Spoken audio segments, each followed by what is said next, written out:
Hi everyone, it's Steph here. I thought I would do a little bit of a planner haul because I have started purchasing some things for 2026. I won't necessarily talk about how I'm going to use all of them in 2026. I'm going to do a specific video when I set everything up the way that I would like it to work, but I am changing things up a little bit and I have, got my Hobonichi order in, so I thought I would share it with you. So I have an order here from Creator's Friend and a Hobonichi order, and we'll start with the Hobonichi order because why not? My box got significantly beat up because I did not buy enough for it to come in another box, and I know lots of people are precious about their Hobonichi boxes. I could not care less, to be honest. It's a box. But everything came really nicely packed. So I'm going to take it all out and talk to you about it. So here is my little haul. So there is a little flyer here for their online app, which is like an online journaling app. I will have to have a look at it. I did order 3 different Hobonichi books. So I did get 3 of these pens originally, but I had this sent to my parents' place.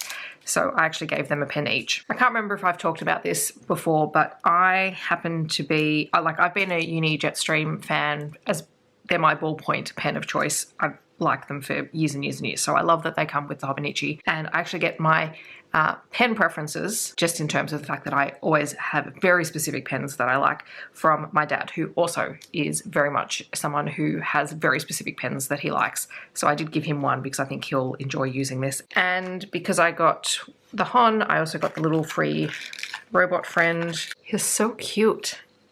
That's going on my shelf, and it says, I don't know if you can read on it, "You love you." Anyway, it's pretty, it's heavy. And then that comes to my planners. So I picked up 2 weeks. None of these are for me this year. That's because I started keeping weeks as a memory keeping thing for my niece this year. I've fallen a little bit behind on it because I was so unwell in the middle part of the year for a number of months, but I'm determined to keep going with that. And I'm also about to be an auntie for the second time, so I bought a second one for baby number 2. So this design, I can't remember, is the Happy Ice Cream Bow Tie Weeks. I got this one for Miller, who's going to be turning 3 this year. So it's just a regular Weeks, has a little pen, has a really nice fabric cover. She's a bit of an ice cream fiend, so decided on this one for her. I wasn't thrilled with all of the Weeks designs this year, but these were the ones that I ended up picking up. And then this one was the Tamagotchi, our Tamagotchi one, which I thought would be cute for baby number 2. I mean, baby number 2 gets the hindsight of me having decided this year to do one of these for Miller, and they'll get one from basically the time that they're born because they're due in November, and the Weeks, from memory, does it start in December? Yeah, so I'll be able to start theirs in December this year. That's the little flyer. We'll have a look at that in a minute. But this one did come with some little stickers as well, which is really cute, but I like that they're both got the linen cover. I haven't had the linen covers from Hobonichi before, so that's really fun. Here's the little booklet. Look at the little robot. This booklet design is not nearly as terrifying as last year's one. Ooh. That's fun. I might have to do that at some point. Or maybe I'll just maybe I'll keep these in the books for the kids when they're older, and they can do it because that would be fun. So those are the Weeks. They also came with these, which I'm actually going to keep because they can double as pencil boards. For me, I did pick up an A6 Hon, which is what I used this year. I was using mine as a little creative book this year. I have not kept up with it as well, obviously being unwell and just needing a bit of space and things like that. So I am determined to try again. That's entirely on me. It's not actually the book's fault. It does come with its own little pencil board, which is excellent.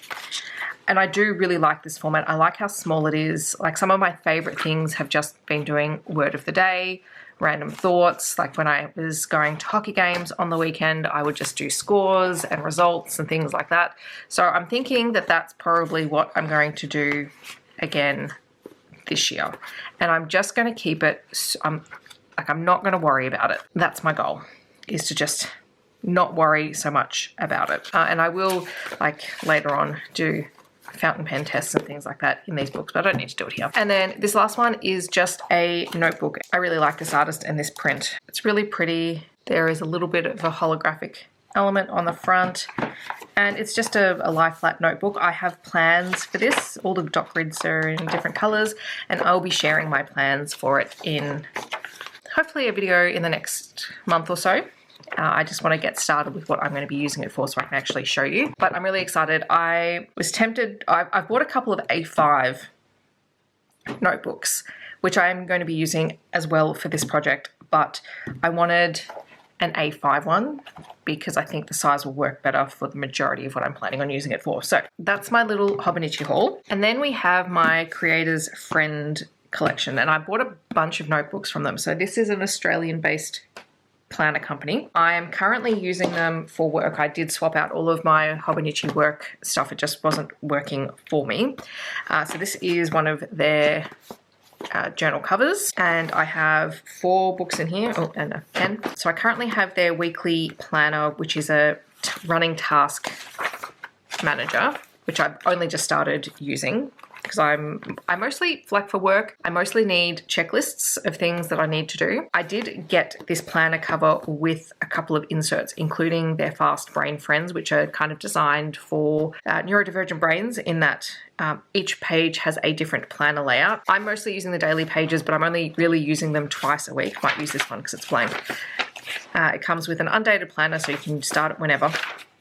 It has a bunch of preparation and planning sections. It gives you sample layouts, shows you what the layouts are, and then you have different layouts for every day of the week, and then they sort of rotate back through, and that's to stop fatigue from using the same layout, etc. Now, I'm mostly using this as brain dump on my days outside of the classroom when I have things that I need to get done, and I can create running lists and I can sort of block out where things need to be done. So that's working for me. I've been using it since July, and I'm still in the first insert, so I'm just going to keep using these to the end of the year, and wherever I get to, I get to. Same thing with the Future Planner, which is just an undated, like monthly at a glance calendar.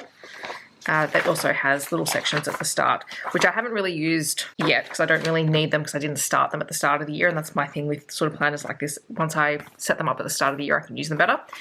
But I'm going to plan on using this cover, or maybe my Erin Condren cover. The only thing with this is it's just a fraction smaller, and I'm not quite sure how the notebooks will sit in it, so I'll have to wait and see to have a play around with that. But what I did think about was some things that I want to include in it next year that are going to be more functional and better suited to what I need them for. Because I really probably won't use the Fast Brain Friends, not because I haven't found them useful. I actually quite like having the different layouts, but it's just not practical for what I need them to do at the moment. I did pick up 2 more future planners. I'm thinking one just for me to keep at home and one for work. And these, I don't feel any guilt in just scribbling on, because most of what I use for my personal life is digital, but occasionally I might just want to have something where I can scribble it down and just keep it beside me at home on the bench where I can just grab it if I'm here, and one for work. Then they came out with these weekly dashboards, and I've got 3 of them. They're undated, so I figure I'll probably use 2 for work, and then I'll have a spare one if I need to change anything out, or if I want to use one personally. So these are designed, literally, this is a sample page, to be scribbled all over. They're not, you can make them pretty, but you don't have to make them pretty, and that's what I need. And it's literally just a weekly layout, so you can time block, there's priorities, goals, there's tasks, and I feel like this is just what I need for work, because all of my actual teaching planning kind of stuff is all digital. I don't need to write any of it out, but this is like important dates, things that I need to remember, changes in timetables, etc. So I have a stack of those that I'm going to try. And then they also just have a little pack of 3 grid notebooks, which I got the pack of 3 because that way when I set up my little folder, I can have my future planner, my weekly dashboard, my bullet notes, and also the task manager. And then that's 4 notebooks in there, and then I'll have my spares that I can change out if I need to. So all my professional learning, etc. can be in here, because at the moment it's a bit all over the place. For those of you who aren't familiar with Creator's Friend, like I said, they're an Australian company. They have a whole range of notebooks. They tend to be like hobbyist kind of things. So they have the Fast Brain planners and these for more practical planning.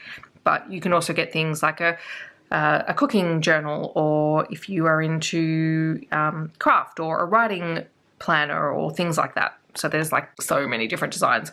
I haven't actually tried any of the other ones, and I should look into some of them, but at the moment this is all I really need. And then as per usual in December, I'm going to do my usual setup for all of these planners so that you can see what there is and hear how I'm actually practically going to use them moving forward and what the final setup is. So stay tuned for that. In the comments, I'd love to know if you started thinking about journals or notebooks or things that you're using in 2026. I'm back to simplifying as much as possible, and I'm going to stick with these because I do not need any more notebooks at the moment, even though buying notebooks is like the biggest dopamine hit you can get. If you just want to let me know that you're here but don't leave a comment, feel free to leave any kind of ice cream emoji. Otherwise, I hope that wherever you are in the world, you're staying safe and healthy, and I'll see you in my next video. Thanks so much for watching. Bye everyone.